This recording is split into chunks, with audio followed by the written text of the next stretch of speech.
आपने बहुत बार किसी स्टॉक में एकदम सडन डाउनफॉल देखा होगा, यानी वो स्टॉक एकदम से उसमें बहुत ज़्यादा गिरावट आ गई, वो स्टॉक अपने टॉप से 20%, 30% या इवन 40% के नीचे आ गया। ऐसा बहुत बार होता रहता है और आपने ऑब्जर्व किया होगा। और अगर आप इसका रीज़न फाइंड आउट करने की कोशिश करोगे कि यार ऐसा होता क्यों है यार, इतना बड़ा डाउनफॉल इतने सडन वे में हम कैसे देखते हैं, तो इसका एक जो कॉमन रीज़न जो आपको हर कोई बताएगा वो ये है कि यार ये स्टॉक बहुत ओवर वैल्यूड हो गया था, ये कंपनी बहुत ओवर वैल्यूड हो गई थी, तो इसको गिरना ही था। तो ये एक वो कॉमन रीज़न जो आपको हर किसी से सुनने को मिल जाएगा। लेकिन अगर आप ये फाइंड आउट करने का ट्राई करोगे ना कि यार एक्चुअल में ऐसा होता है क्यों, तो मैंने अब तक जो ऑब्जर्व किया है, मेरे हिसाब से ये होता है चेन रिएक्शन के कारण। और इसे ऑपरेटर्स बहुत ही अच्छे से यूज करते हैं। अब ये चेन रिएक्शन होता है क्या है, सपोज देखिए एक एबीसी लिमिटेड नाम की कंपनी और वो अभी 100 रुपए पर। अब मान लो इस कंपनी के नंबर्स खराब आए, इसके रिजल्ट खराब आए, इसमें कुछ नेगेटिव न्यूज आई और अब लोग इसमें प्रॉफिट बुकिंग करना शुरू करते हैं, तो थोड़ा बहुत सेलिंग प्रेशर तो इसमें आएगा इनिशियली। अब मान लो अभी शेयर प्राइस वो जो है ना 100 रुपए पर, उसमें अगर थोड़ा भी सेलिंग प्रेशर आया, थोड़ी बहुत प्रॉफिट बुकिंग आएगी, तो शेयर प्राइस आएगा 95 रुपीज पर, यानी कि 5% नीचे हो गया। अब ये 5% की गिरावट देख के जिसको उस स्टॉक पर, उस कंपनी पर कन्विक्शन नहीं था, कॉन्फिडेंस नहीं था,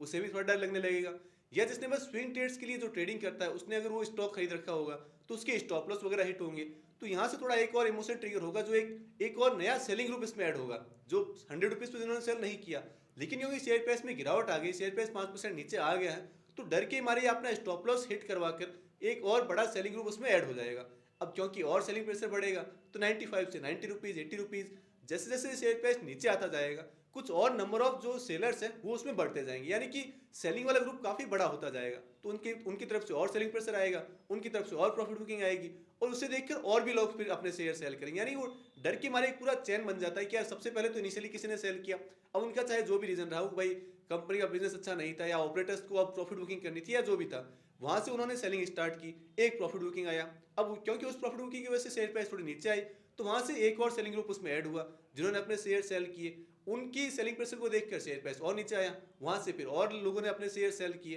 तो ऐसे ही करते करते एक काफी बड़ा चैन बन जाता है, काफी वो एक चैन रिएक्शन हमें देखने को मिलता है, क्योंकि लोगों के इमोशंस ट्रिगर होते हैं। भाई अगर किसी के स्टॉप लॉस हिट होते हैं, या किसी को वो अपने अंदर सेल्फ डाउट्स क्रिएट होने लगते हैं, या उस कंपनी पर कॉन्फिडेंस नहीं है, उससे अब निकलना है उन्हें, अब लॉस दिख रहा है उसमें, तो वो सब अपने शेयर सेल करने लगते हैं। और इस तरह से फिर एक वो सेलिंग सेंटिमेंट्स बन जाते हैं मार्केट में, और किसी भी स्टॉक में हम एक बहुत बड़ी सडन गिरावट देख लेते हैं। इसका एक प्राइम एग्जांपल है जो अडानी के स्टॉक्स में हुआ था हिंडनबर्ग वाले टाइम पर, जब हिंडनबर्ग ने अपनी रिपोर्ट शेयर की थी अडानी को लेकर, तो आपने देखा होगा कि अडानी के जो एफ के स्टॉक्स थे, जिन पर वो है ना कि सर्किट लिमिट नहीं होती, एफ के जो भी स्टॉक्स होते हैं वो एक दिन में कितना भी ऊपर या कितना भी नीचे जा सकते हैं, उनमें कोई सर्किट लिमिट नहीं होती। बाकी स्टॉक्स तो 5%, 10%, 20% के सर्किट में लॉक हो जाते हैं, लेकिन एफ वाले स्टॉक्स पर ऐसा नहीं होता। तो अडानी के जो भी एफ स्टॉक्स थे, उनमें हमें एक दिन में 30%, इवन मुझे अभी भी याद है अडानी पोर्ट में शायद, या अडानी एंटरप्राइजेज में 40% गिरावट हुई थी एक ही दिन में। अब वो हुआ कैसे भाई, अडानी या हिंडनबर्ग का जो भी मैटर था, उससे पहले भी तो अडानी को लेकर मार्केट में था ना कि यार ये बहुत ओवर वैल्यूड है, या फिर इसमें बहुत ही वो हाइप क्रिएट की हुई है, बहुत हवा भर चुकी है इन स्टॉक्स में, वो सब चीजें बहुत कॉमन थी पहले भी।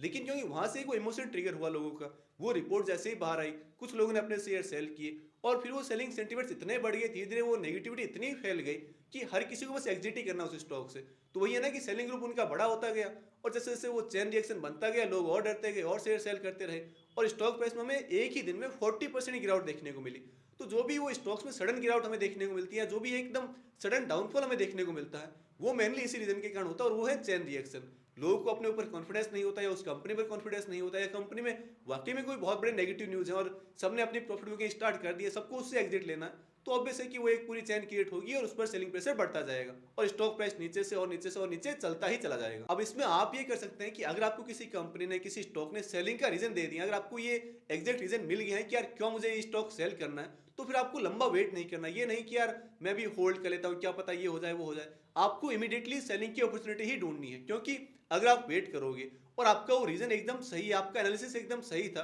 तो हो सकता है कि हमें बहुत बड़ा डाउनफॉल देखने को मिल जाए और आपको एग्जिट करने का मौका ही ना मिले। तो इससे अच्छा यही है कि आप भी वो एकदम इनिशियल सेलर की लिस्ट में काउंट हो जाओ, बहुत ही जल्दी अपने शेयर सेल कर दो, और एक बड़े डाउन ट्रेंड से आप बच जाओ। और वैसे भी एक्टिव इन्वेस्टिंग का ये एक बहुत ही कोर प्रिंसिपल है कि अगर आपको किसी स्टॉक में, किसी कंपनी में अपना सेलिंग का रीजन मिल गया है, तो फिर आपको वेट नहीं करना, आपको इमीडिएटली अपने शेयर सेल करने हैं। ये नहीं कि आप किसी होप के चक्कर में होल्ड करते जाओ, क्योंकि वही है ना कि अगर रीजन सही हुआ तो बहुत बड़ा डाउन ट्रेंड हमें देखने को उस स्टॉक में मिल सकता है। लेकिन हाँ, जो आपका सेलिंग का रीजन वो बिजनेस रिलेटेड होना चाहिए। यूं नहीं कि यार स्टॉक प्राइस नीचे आ रहा है तो मैं शेयर सेल कर रहा हूं, फिर तो आप अगेन उसी पाथ पर चले जाएंगे। स्टॉक प्राइस से आपको अपने आप को डिस्कनेक्ट करके रखना है। अगर कंपनी के बिजनेस में कुछ भी खराबी है, बिजनेस वाइज कंपनी उतना अच्छा परफॉर्म नहीं कर रही, ऑफ ट्रैक हो गई है, तो इमीडिएटली आपको जैसे ही वो न्यूज मिले, जैसे ही वो इन्फॉर्मेशन मिले, आपको अपने शेयर सेल करने के बारे में सोचना है। आपको उस चैन रिएक्शन में शामिल नहीं होना है कि भाई क्योंकि स्टॉक प्राइस नीचे आ रहा है तो मैं अपने शेयर सेल कर देता हूँ, भाई पहले 100 रुपीज पर था अब 90 पर है, क्या पता 80 पर आ जाए। वो आपका रीजन नहीं होना चाहिए। आपका रीजन है कंपनी के बिजनेस से रिलेटेड कि भाई बिजनेस खराब हो गया, बिजनेस में